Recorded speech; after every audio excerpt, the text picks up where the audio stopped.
the internet's such a weird place right now. Every time you say anything, it's like a risk at this juncture, and I know that, and I know there's a lot of people who tune into this channel to hear me say Shane Davis bad, Ethan Van Sciver bad, whatever.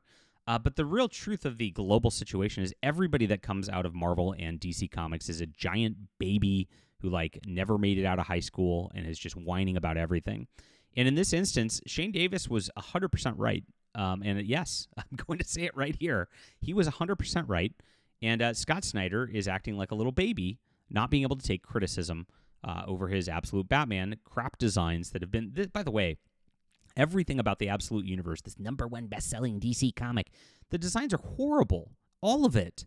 Like, I don't understand why people are simping for this, but hey, it says Batman on it, and that's the problem with mainstream comics, is that credentialism, the brand simping, the you are only real if you're a DC or Marvel Comics.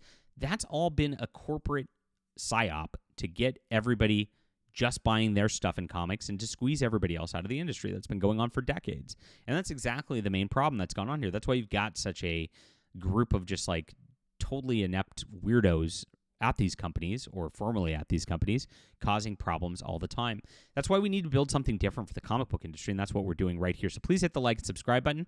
I've got my comics Substack, and what I'm doing, guys, is posting a page every day for free. And what I've seen is that the webcomic community is a lot better than the Marvel and DC community, than comic shops and things like that. A lot healthier because, one, it's growing, it's not failing, right? And so what we got right here is we post these comics for you. And so you can check it out. You can see the real heroism that I put into this, the real writing depth that I put into this. And, if you want, I've even got commentary tracks under the exclusive paid stuff where, look at this, I did a 12-minute video showing issue 2, and I go line by line on it and just tell you, like, I put a lot of thought into these books. And I wanted to, of course, do that for you and give you that information so you kind of like see the depth of what I built with Flying Sparks, because I have a beautiful superhero world, a beautiful science fiction world, and a beautiful fantasy world, which we're going to be posting more and more. We've also got exclusive comics on here, but here's the deal. The system of webcomics is you sign up, you read, you want to support then as a patron. And as a patron, then it's more consistent for me to be able to just focus on the arts, and then I could kind of write what I want, rather than just like hoping a crowdfund goes well or things like that. That's what's good about the webcomic community. And so I'm, of course, building towards that because that's the future. This whole like variant covers and all new #1 first issues crap that Marvel and DC Comics and Comicsgate and all those guys do over and over and over again. That's like the past. And so we got to move past the past. Yeah, I know. And get into the future of comics, guys. So this is where it's at. Substack's a great free speech platform. Sign up today. And if you want to become a patron and actually support things, we've got some great paid content, and I'm building that. And we've had huge gains on this. People are resonating with this because they want to see something different now, and I appreciate you guys for building this comic community that's different. It's all about the stories and all about reading. That is where we're at, and that's why we're going to win long term, my friends. So here's what happened, and again, I risk losing people over this because there's a lot of binary thinking out there, and I care more about what's said than who says things, right? And like I said, Absolute Batman's been a complete disaster this entire time. And all the designs have been just crap. This Batman design is ugly. It's stupid. It's nonsensical.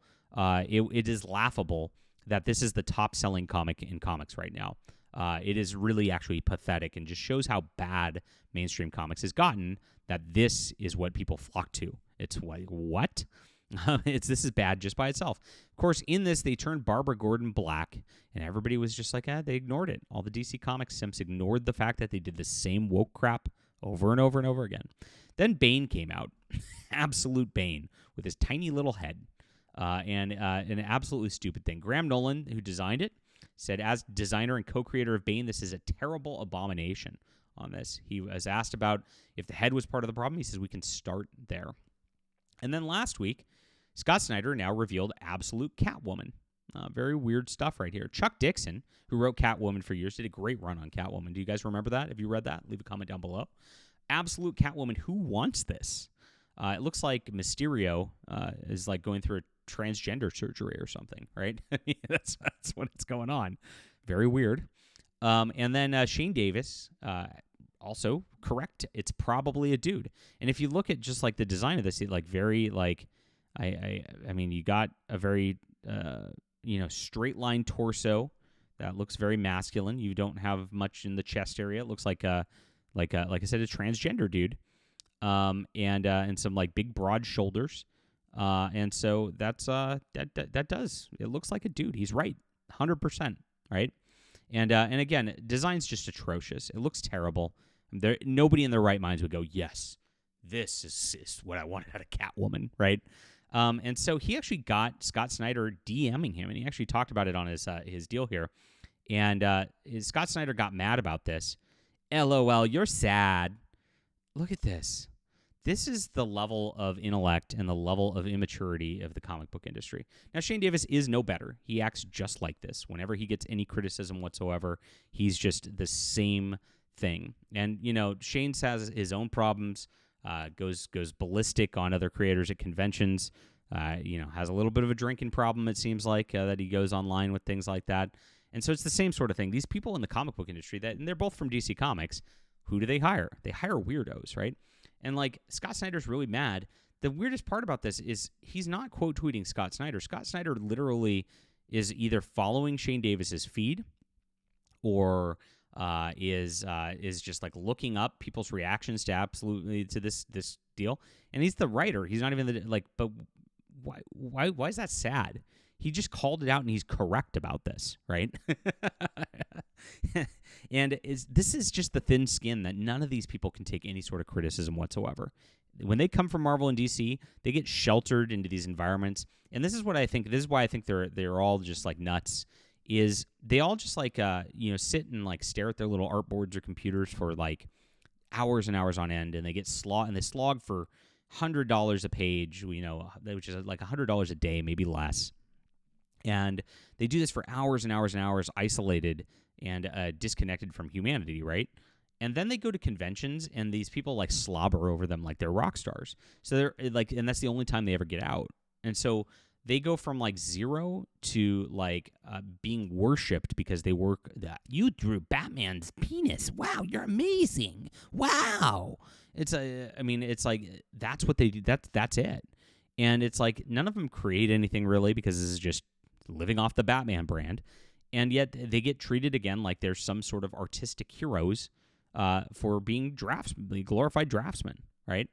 And so because of that, you get this like narcissism development, and that's what I think happens here is these people go crazy, and then they can't take any criticism because they've isolated themselves, and they block anybody who gives them criticism.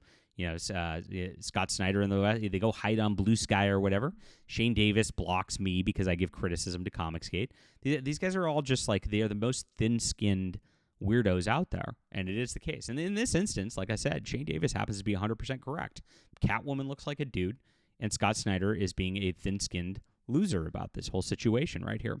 And this is just the absolute state of absolute Batman and of DC Comics. We had the same situation the other day. I called that out on a video that Tom Taylor flipped out on Blue Sky because, of course, the run was called Mid by CBR, who's supposed to be promoting me.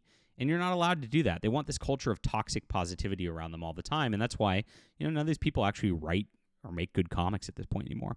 All right, leave a comment down below with what you think. Make sure to sign up for my Substack. We're doing things different over here, writing real comics with real characters that actually develop, and a lot of fun. Please check it out in the description below, guys. Thanks for supporting our difference in comics today.